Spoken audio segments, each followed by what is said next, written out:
तो 20वीं सदी की इब्तिदा। सल्तनत उस्मानिया, जो कभी आधी दुनिया पर राज करती थी, अब अपनी बका की जंग लड़ रही थी। सोचने की बात है ना। और इस मौके पर उसने एक ऐसा कदम उठाया, एक ऐसा जुआ खेला जो या तो उसे एक नई जिंदगी दे सकता था या फिर हमेशा के लिए ख़त्म कर सकता था। चलिए, आज हम इसी फैसले को समझने की कोशिश करते हैं कि आखिर सल्तनत उस्मानिया ने पहली जंग अजीम में कूदने का फैसला क्यों किया। देखें, 1914 तक आते आते सल्तनत उस्मानिया को एक लक़ब मिल चुका था, यूरोप का मर्द बीमार। और ये सिर्फ कहने की बात नहीं थी, ये एक तल्ख हकीकत बन चुकी थी। खजाने बिल्कुल खाली, फौज के पास पुराने हथियार और आवाम का हौसला पस्त। और जब कोई इतना कमज़ोर हो जाए तो दुश्मन तो मौके की तलाश में होते ही हैं। यूरोप की बड़ी ताकतें बिल्कुल गिद्ध की तरह इसके गिर्द मंडला रही थीं, बस इस इंतजार में कि कब इस अजीम सल्तनत के टुकड़े किए जाएं। तो सवाल ये पैदा होता है कि सल्तनत इतनी बीमार हुई क्यों? इसकी वजह एक नहीं कई थीं। पहले तो मुसलसल जंगें, खास तौर पर बल्कान में और रूस के खिलाफ, जिनकी वजह से बहुत सा इलाका हाथ से निकल गया। फिर गैर मुल्की ताकतों ने ऐसे ऐसे मुआहदे किए जिन्होंने सल्तनत को कर्ज के जाल में फंसा दिया। अपनी इंडस्ट्री तो बन नहीं सकी। नतीजा क्या निकला? खजाना खाली हो गया। फौज के लिए नए हथियार बनाने की भी हिम्मत नहीं रही। ऐसे में जाहिर है सल्तनत को शिद्दत से एक दोस्त, एक साथी की तलाश। तो इस तलाश में उस्मानी हुकूमत ने सबसे पहले अपने पुराने साथियों यानी बरतानिया और फ्रांस से बात की। लेकिन वहां से तो साफ इनकार हो गया। बल्कि बरतानिया ने तो हद ही कर दी। उन्होंने उस्मानी अवाम के पैसों से बने 2 नए जंगी जहाज भी जब्त कर लिए। ये एक बहुत बड़ी कौमी तौहीन थी। फ्रांस ने भी उनके सबसे बड़े दुश्मन रूस से बचाने की कोई गारंटी नहीं दी।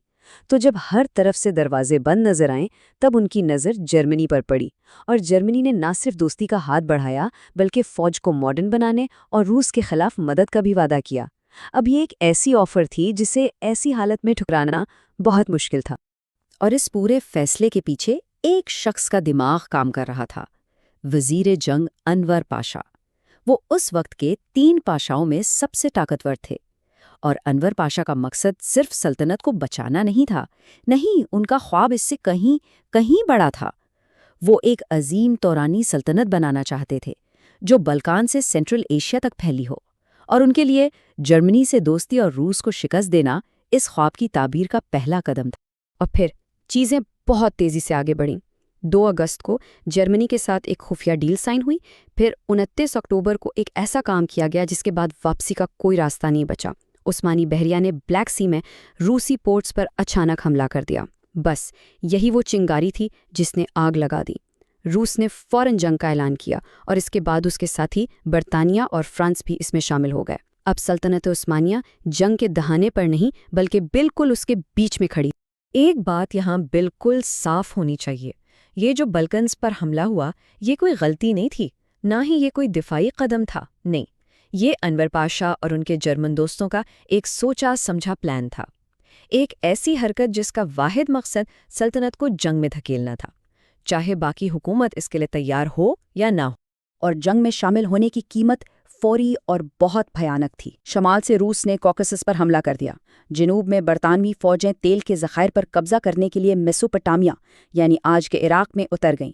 और अरब पेनिनसुला में भी बरतानवी इंडियन फौज ने अहम इलाकों पर कंट्रोल हासिल कर लिया। मतलब सल्तनत उस्मानिया अब चारों तरफ से दुश्मनों के घेरे में आ चुकी थी। तो चलिए अब जंग के मशरिकी महाज की तरफ चलते हैं, ककेशियस, जहां अनवर पाशा अपने तौरानी ख्वाब को पूरा करने के लिए बेचैन थे। लेकिन ये मुहिम, जिसे वो खुद लीड कर रहे थे, एक शानदार फतह नहीं, बल्कि सल्तनत की तारीख की सबसे बड़ी तबाहियों में से एक बनने वाली थी।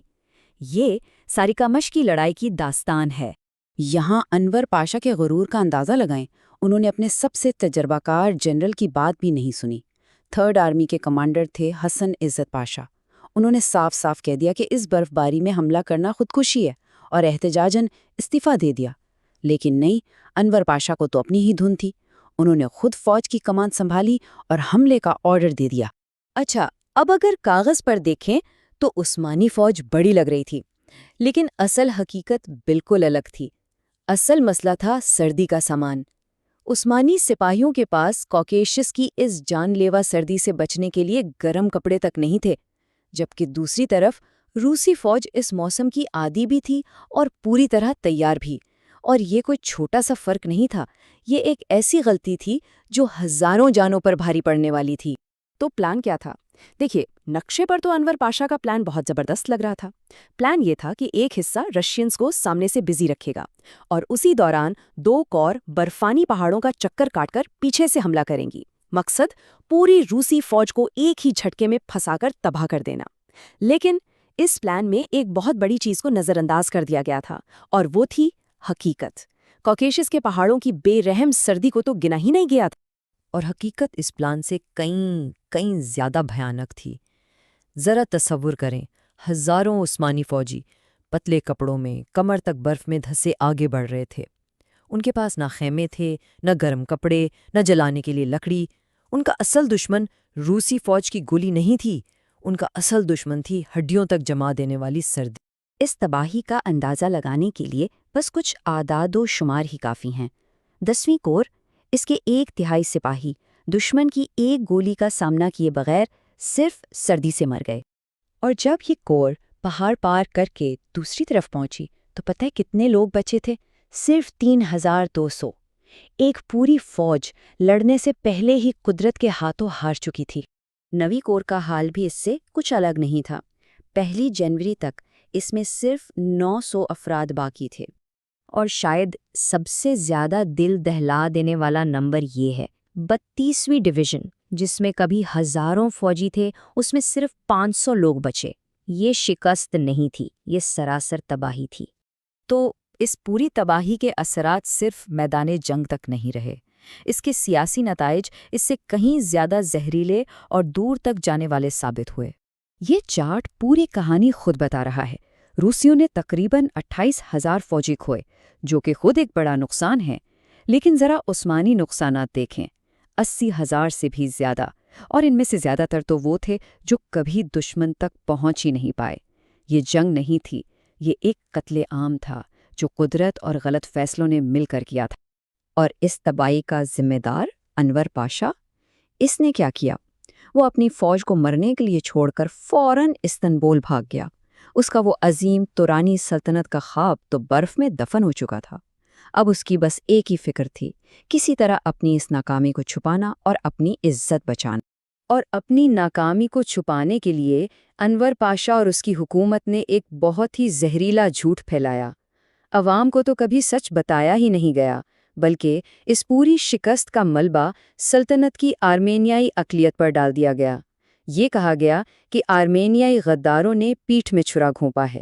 یہ ایک انتہائی خطرناک کھیل تھا جس نے سلطنت کے اندر نفرت کے بیج بو دیے، اور اس کی فصل بہت جلد ایک اور بڑی تباہی کی صورت میں سامنے آنے والی تھی۔ جیسا کہ ایک تاریخ دان نے لکھا ہے، سال 1914 ایک خوفناک شگون تھا۔ سلطنت عثمانیہ کے لیے ابھی بہت کچھ آنا باقی تھا۔ سارے کامش کی یہ تباہی یہ صرف ایک باب کا خاتمہ نہیں تھا، یہ ایک نئے اور پہلے سے بھی زیادہ تاریک باب کا آغاز تھا۔ تو یہ پوری داستان ہمیں ایک اہم سوال پر لا کر کھڑا کرتی ہے۔ جب لیڈرز اپنی ناکامیوں کو چھپانے کے لیے جھوٹ بولتے ہیں اور کسی ایک گروہ کو قربانی کا بکرا بنا دیتے ہیں، تو اس کا انجام کیا ہوتا ہے؟ سارے کامش کی برف میں صرف عثمانی فوجی دفن نہیں ہوئی تھی، وہاں اس سلطنت کی روح بھی دفن ہو گئی تھی، اور اس نے ایک ایسی تباہی کو جنم دیا جس کے زخم آج تک محسوس کیے جاتے ہیں۔